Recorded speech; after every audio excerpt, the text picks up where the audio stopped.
आज हम बात करेंगे ट्रांसफार्मर के शॉर्ट सर्किट करंट के बारे में। सिंगल फेज़ में कैसा होता है और थ्री फेज़ में कैसे इसको फाइंड किया जाता है। तो पहले सिंगल फेज़ में इसको देखेंगे कि कैसे फाइंड किया जाता है। तो उससे पहले ये ज़रूरी क्यों है कि शॉर्ट सर्किट करंट को ही फाइंड किया जाए। हमारे पास एक रेटेड करंट होता है, एक शॉर्ट सर्किट करंट होता है। तो शॉर्ट सर्किट करंट की हमें इसलिए ज़रूरत पड़ती है कि अगर किसी सर्टेन पॉइंट पे शॉर्ट सर्किट हो जाता है या फिर फॉल्ट आ जाता है तो सर्किट ब्रेकर की कितनी रेटिंग होनी चाहिए कि वो उस करंट को कैरी कर सके और उसको एक्सटिंग्विश करके करंट जो आर्क बनेगी सर्किट ब्रेकर के अंदर उसको एक्सटिंग्विश करके उसको प्रॉपरली आइसोलेट कर दे। तो इसीलिए शॉर्ट सर्किट करंट को कैलकुलेट किया जाता है ताकि सर्किट ब्रेकर की जो रेटिंग है उसको वो डिसाइड किया जा सकते हैं। तो पहले हम देख लेते हैं, हमारे पास एक ट्रांसफार्मर है। यह हमारे पास एक ट्रांसफार्मर है, यहाँ पे 240 वोल्ट है और जो इसकी सेकेंडरी पे है एलवी साइड पे है वो मेरी 120 वोल्ट है। ठीक है, ये मेरा ट्रांसफार्मर है, ये मेरा सिंगल फेज ट्रांसफार्मर है। अगर आप इसकी रेटिंग को देखोगे तो रेटिंग कुछ इस तरह से दिखाई देगी आपको, जिसमें जो एच की वोल्टेज है वो 240 है, यानी कि एच की जो वोल्टेज है। एल की वोल्टेज मेरे पास 120 है। के मेरे पास 10 दे रखा है। ठीक है, जेड परसेंटेज ठीक है 4 है, 4% दे रखा है।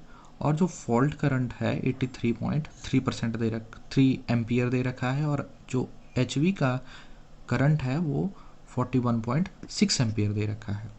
ठीक है, आप इस करंट को कैलकुलेट भी कर सकते हो, अगर दिया हुआ है तो ज़्यादा आसान है। ठीक है, तो अब हम एक फार्मूला देखते हैं कि फार्मूला में क्या है। तो जो फार्मूला है हमारा यह है, जो शॉर्ट सर्किट करंट को मैंने आई से डिनोट किया है। I F is equal to the जो जिस साइड का आप करंट निकालना चाहते हो, एल साइड का निकालना चाहते हो या फिर एच साइड का निकालना चाहते हो। तो एल की ज़्यादा ज़रूरत पड़ती है क्योंकि एल पे ज़्यादा करंट होता है। तो L V into 100 divided by the Z percentage. ठीक है, तो आप इसमें वैल्यू पुट कीजिए। तो जो वैल्यू पुट की है 83.3 इंटू 100 डिवाइडेड बाय द 4, जो वैल्यू आ रही है 2083.25 एम्पियर आ रहा है। तो देखिए इस जो एल का जो पहले करंट था वो कितना था 83.3 एम्पियर। ठीक है, अब जो फॉल्ट होने के बाद जो करंट आ रहा है वो कितना है 83.25 एम्पियर। ठीक है, तो ये कितना ज़्यादा बढ़ जाता है। ठीक है, ये जो करंट होता है ये होता है मेरा रेटेड वोल्टेज पे। ठीक है, जब शॉर्ट सर्किट हो जाता है तो वोल्टेज जो है वो मेरी काफ़ी कम हो जाती है और उसकी वजह से ये करंट फ्लो होता है।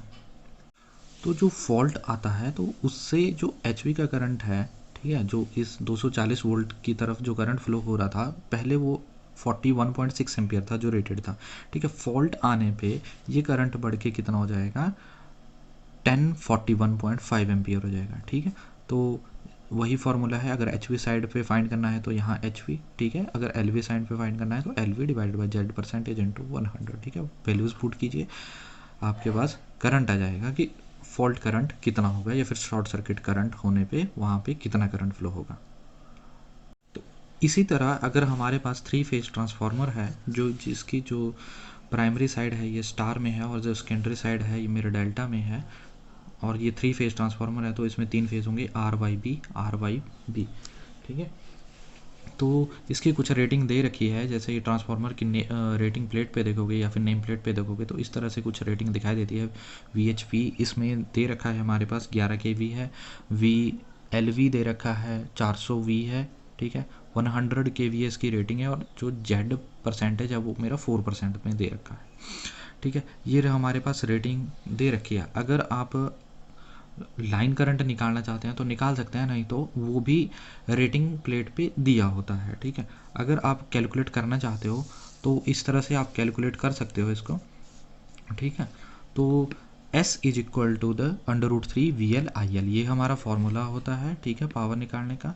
ठीक है, तो एक बार हम डेल्टा में कैलकुलेट करते हैं कि डेल्टा में लाइन करंट कितना आएगा और स्टार में कितना आएगा। तो हम S is equal to √3 VL/IL। ठीक है, ये लाइन वोल्टेज और लाइन करंट है। ठीक है, और यहाँ भी लाइन वोल्टेज लाइन करंट है। ठीक है, 100 के इसका जो रेटिंग है वो दे रखी है, ठीक है, √3, ठीक है। और जो VL है हमारे पास, ठीक है, वो डेल्टा में कितना दे रखा है, जो डेल्टा है ये लो वोल्टेज है इस तरफ वाली, ठीक है, 400 वोल्ट दे रखा है, ठीक है। और IL हमें निकालना है, तो IL मेरा आ जाएगा 144.3 एम्पियर। उसी तरह स्टार में कैलकुलेट करोगे तो 5.24 एम्पियर आएगा, ठीक है। उसी तरह जैसे हमने सिंगल फेज़ में कैलकुलेट किया था शॉर्ट सर्किट करंट, उसी तरह हम 3 फेज़ में भी कर सकते हैं उसी फार्मूले को लगा के, ठीक है। अगर हम फार्मूला वही देखें, ठीक है, अगर शॉर्ट सर्किट करंट आ रहा है डेल्टा पे, ठीक है, इस तरफ अगर शॉर्ट सर्किट कर दिया जाए 3 फेज़ का, तो कितना करंट फ्लो होगा, तो जो लाइन करंट आएगा डेल्टा का, ठीक है, डेल्टा वाली साइड में देखना है तो लाइन करंट डेल्टा वाली में ले, ठीक है। तो IL into 100 divided by the Z, जिस कितना दे रखा था हमारे पास, 4 दे रखा था, 4% था, ठीक है। तो इज इक्वल टू द 144, ठीक है, लाइन करंट दे रखा था डेल्टा का 144.3 इंटू 100 डिवाइडेड बाय द 4, तो कैलकुलेट करके कितना आया 3607.5 एम्पियर, ठीक है। उसी तरह जब यहाँ पे शॉर्ट सर्किट होगा, ठीक है, तो जो प्राइमरी का है, ठीक है, और जो स्टार वाली साइड में जो करंट इंक्रीज होगा वो कितना होगा, उसको भी आप अगर स्टार वाला करंट डालोगे लाइन करंट का, ठीक है, उसी तरह कैलकुलेट करके ये आ जाएगा, ठीक है। ये कितना आ जाएगा 133 एम्पियर, ठीक है। तो ये वीडियो आपको कैसा लगा आप कमेंट बॉक्स में ज़रूर लिखिए।